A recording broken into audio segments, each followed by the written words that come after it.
Hello there. Welcome to the Word Cafe podcast. This podcast has been designed with created content that centers on the power of words. Can we really do anything without speaking? Can we really do anything without the agency of words? Yes, that is what this podcast is all about. And I am your host, Amakri Isobe, your neighborhood word trader. I believe in the power of words, for it is the unit of creation. I trade in words to profit my world.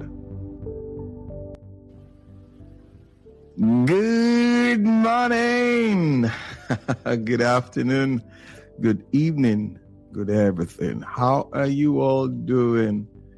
Oh, yes, it's good to be back in this space. Oh, yes. How are you? I must ask that question, not just rhetorical now, like, really, how are you?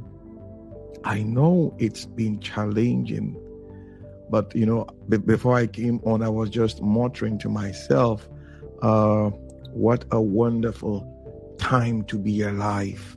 We're experiencing so many things on earth today.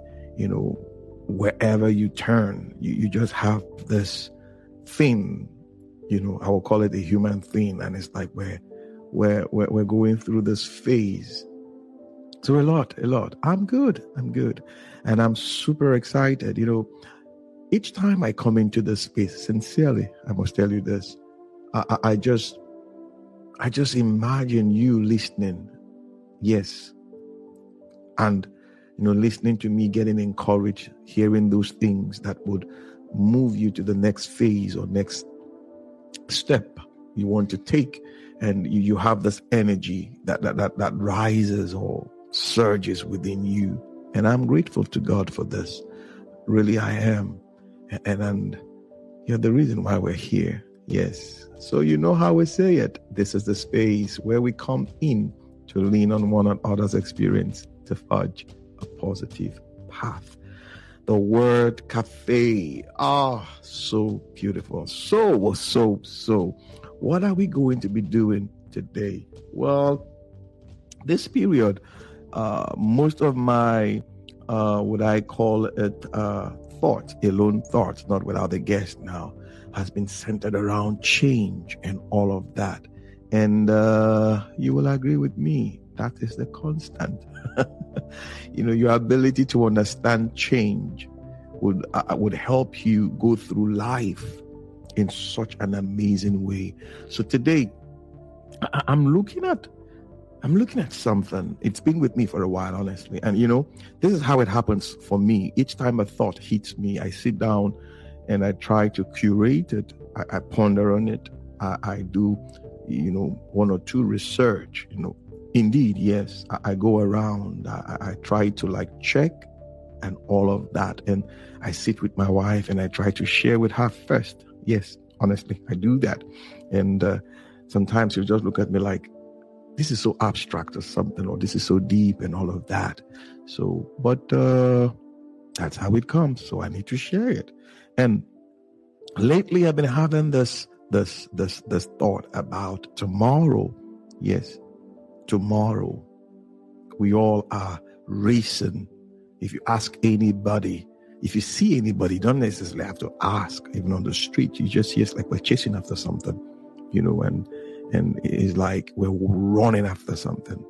And that thing we're looking for is where tomorrow is, like the future. We want to if you ask anybody to define the future, what comes literally, what comes, readily to their minds is like tomorrow, something you are looking up and all of that. And so in course of chasing, in course of going after these things, you come to see your life changing before your very eyes. Yes, you come to see your person changing. And if you really take note of it, you would see yourself more or less like transforming. There's this change, and you can't quite place it when it began. But somehow when you get to that destination, you're looking at, you would turn back and like, wow, a lot has happened So, what are we going to be talking about today? The man who sees tomorrow. That's the title or the topic or what I want to talk about. I know when you hear that, what comes to your mind, for those of us who has been following history and all that, is the man who saw tomorrow, Nostradamus. Well, I'm not talking about the man who saw like cast in stone. I'm talking about the man who sees. The man who sees tomorrow. Man here is man, woman, yes, man and woman, male, female, yes. The man who sees tomorrow. Who is that man? Who can you define as that man? And you know the way we do it on the show, storytelling will be part of it. And I'm going to begin with this. Two stories I'm going to share with you today based on some movies I have seen in the past, and I think readily brings to mind or to the fore this topic, this thought. Yes, there's a lot going on, a lot. And if we try to put, would I say, timelines to these things and try to like trace them backwards, we'll come to see the changes that have occurred. And some of us will say, I'm living in my tomorrow that I envisaged some years ago or some time ago. And those times I refer to as tomorrow. And eventually tomorrow, those tomorrows are now, should I say, in the past, as it were. All right, then. So you look at it, plethora of examples, plethora of events pointing to tomorrow, that was, that has come to be, and we are yet expecting. So how do I approach it? So I remember this movie, Eli Stone. I know I've talked about it on this show before. You know, Eli Stone, a lawyer. I think that was it was shot in San Francisco. Yes, that movie. Yes, Eli Stone. You can check it up. So Eli Stone had this gift. He was a lawyer, a practicing lawyer, but who could see the future, who could see tomorrow, who could see things, events before they happen. And his gift led him to take cases that were more or less pro bono, but they had this moral story and to change the landscape of, should I say, maybe in housing or in marriage or in schooling or whatever. So he goes for those things, and his colleagues were kind of, like they were weary. Why would you, a good lawyer of your standing and all that? But he could see the future. He could see tomorrow, and he went for those things that could define, the future, things that could change tomorrow, that would place people to think differently and approach issues differently. So he went on to do that. And one of, I think the last episode that I saw, I don't think they went on with it again. He saw the San Francisco Bridge, the Golden Gate Bridge, collapsing and all of that. And he said it to his colleagues and they thought he was mad. He told them when it would happen, exact time and all that. And the day it was to happen, he left the office. He mustered the courage, stood on the table, one of the decks in the office, and he announced to them he's leaving because this is about to happen. And yours truly, he left exactly that time it happened. So his boss, somehow has been taking note of him and is like, we need more in a corporate setting now. We need more of Eli Stones, in corporate environments that can actually tell us. When we get into business, all we think about is profit making. Yeah, I understand. Yeah. But there is a tomorrow. Yes, there is a tomorrow. So he said that, and that's where it ended. So hold that thought there. Eli Stone had this gift based on a relationship. I'll tell you why. Another story I have to share with you from another movie by Nicolas Cage. I've forgotten the name of that movie now. But in this movie, Nicolas Cage, who I've seen, he plays he likes roles like playing roles like this in movies that sees him to be doing one or two, I wouldn't call it magical now, but things that are otherworldly, so to say. Yes. So he had this ability to see, I think, 5 minutes or 2 minutes before something happens. He has this gift. And as usual, FBI and the rest of them, they come looking for him and, and all of that. But he got into a relationship with this lady, and he realized each time he is with this lady, he could see far beyond minutes, hours, days, months. He could see way into years and all of that. And I think one of the last scenes in the movie was the lady died. Stay with us. We'll be right back. Do you ever wish you could sit in on a conversation with some of your favorite authors and listen to them talk about their writing process, their path to publication, and of course, their newest novels? Hi, I'm Marissa Meyer, best-selling author of The Lunar Chronicles, and I would love for you to check out the Happy Writer podcast, where every week I talk with other writers about books, craft, inspiration, and how to bring a little more joy into our lives. The Happy Writer is available wherever you get your podcasts, or find us on Instagram at Happy Writer Podcast.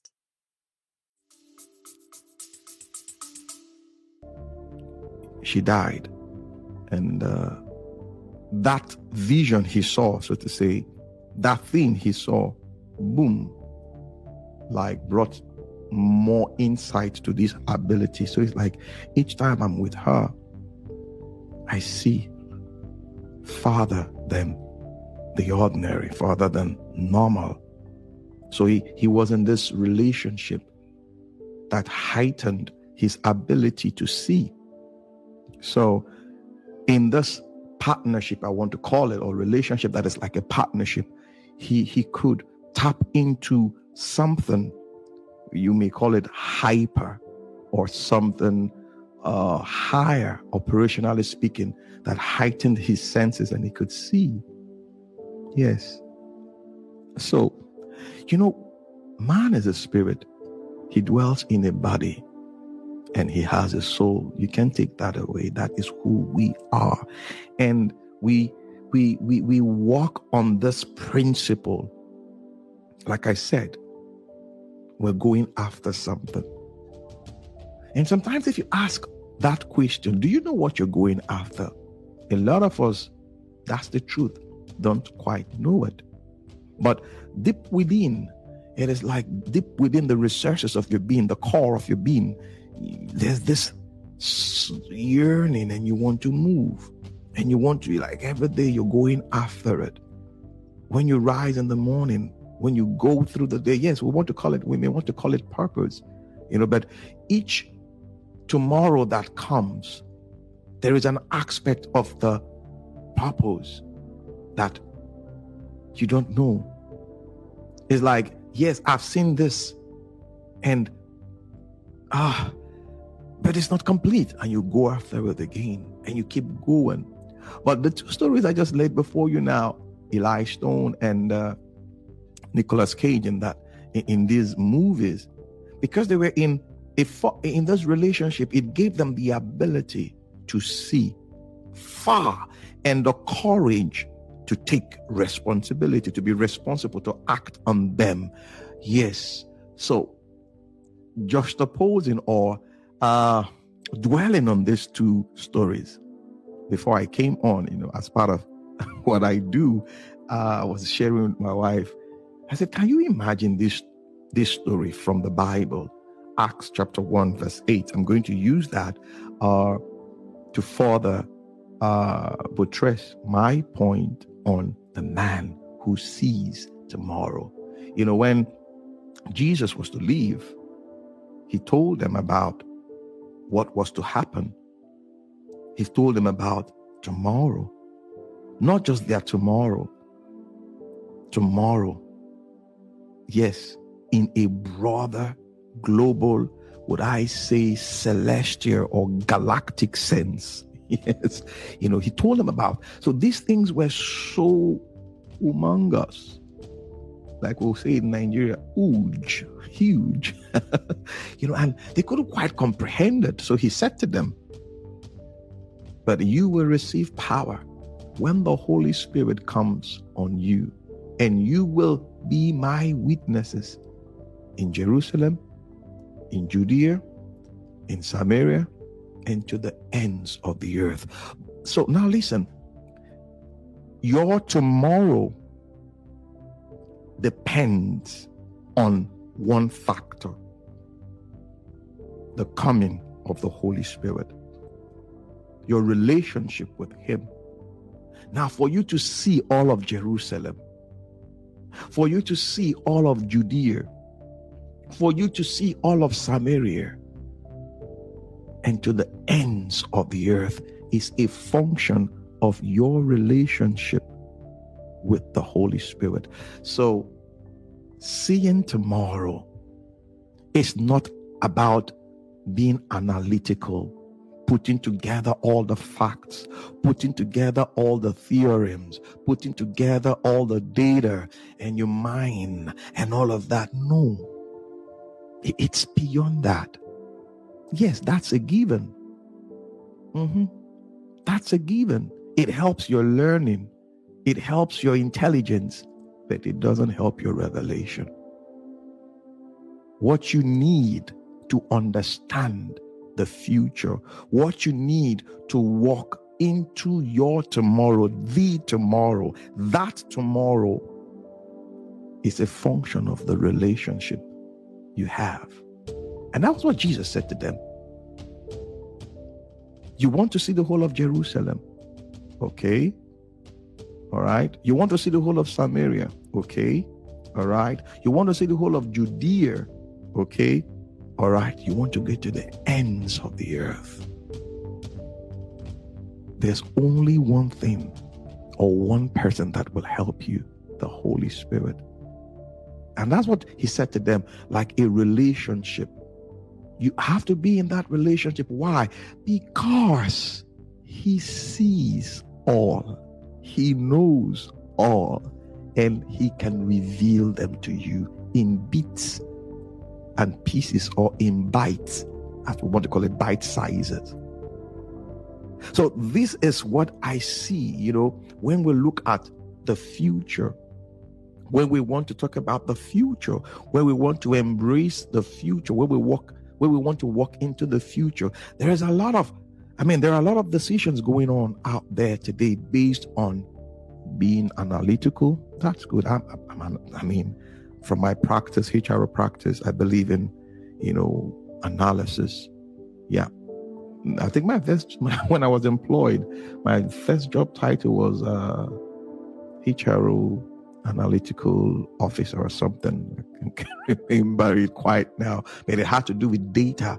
So you gather data, how to process, how to mine, and how to tell, how to, as we would want to call it, how to predict. With him, it's not a prediction. It's a knowing. It's a certainty. And you walk. So more or less, you shift time. You change things. Yes. Because look at that. From where they were, even the story I just told you, from where they were standing, Eli Stone was a lawyer. How much can he read? How much can he know from his legal practitioner and profession? From Nicolas Cage's position, how much can he trick? How much can he flip? So how much can you know? How much can you gather the data and all of that? But when you are in that relationship, you come to tap from the senior partner in that relationship who freely gives because there is something to be done. There is an assignment to be fulfilled. And that is how I view so many corporations, big corporations globally and what have you. their ability to see dependent on the relationship they've come to have. And this relationship helped them to craft visions that starts from Jerusalem, goes to Judea, goes to Samaria, and it goes far to the ends of the earth. It touches. Yes, as you're hearing my voice now, I don't know what the ends of the earth looks like. Yeah, I don't. But in that relationship, following the senior partner, I can, yes, follow his leading. Yeah. And that's what I came to share with you today. You want to see tomorrow. You want to know your tomorrow. You see, that's why, we have things like horoscoping,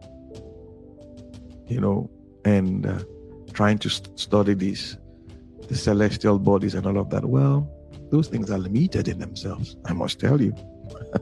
But the relationship with the Holy Spirit changes everything. Now, this is a personal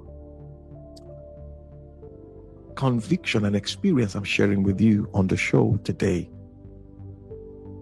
How far can you see? How well can you define tomorrow? How knowledgeable do you think you are to walk into tomorrow? Well, I was told for you to see Father or Father or Father, as the case may be, you have to sit on the shoulders of the Father or the fathers. So the fathers sat on whose shoulders? So that is what we came to do on the show today. The man who sees tomorrow. Now, I'm not talking about the man who saw tomorrow. I'm not talking about predictions here. I am talking about relationship. Yep. Working into the future. Not based on your confidence now. Not based on your intuition, as you want to call it, but based on the revelation he has given to you. Yes. Guys, that's why I'm here. I hope this has blessed you as it has me. All right then. You know how we say it on the show. This is the space where we come in to lean on one another's experience to forge a positive path. And this is what the Word Cafe is all about. I'm super happy, super excited that you are there listening and you are there receiving. All right then. Till I come your way again. Bye for now. Awesome time it has been with you on the Word Cafe podcast today. Thank you for being there. You can catch me up on my social media handles, Twitter, Facebook, LinkedIn, and Instagram, all at Amakri Isoboye. Also, you can get copies of my books, A Cocktail of Words, The Color of Words, my HR notebook, and Hocus Focus on God on Amazon and Roving Heights online bookstores. You can also subscribe to my YouTube channel at the same address at Amakri Isoboye. I love to hear from you and how this podcast has impacted you. You can leave me a message at my email address, amakrigaribaldi@gmail.com. That is AMACHREEGARIBALDI. Yes, till I come your way again. Bye for now.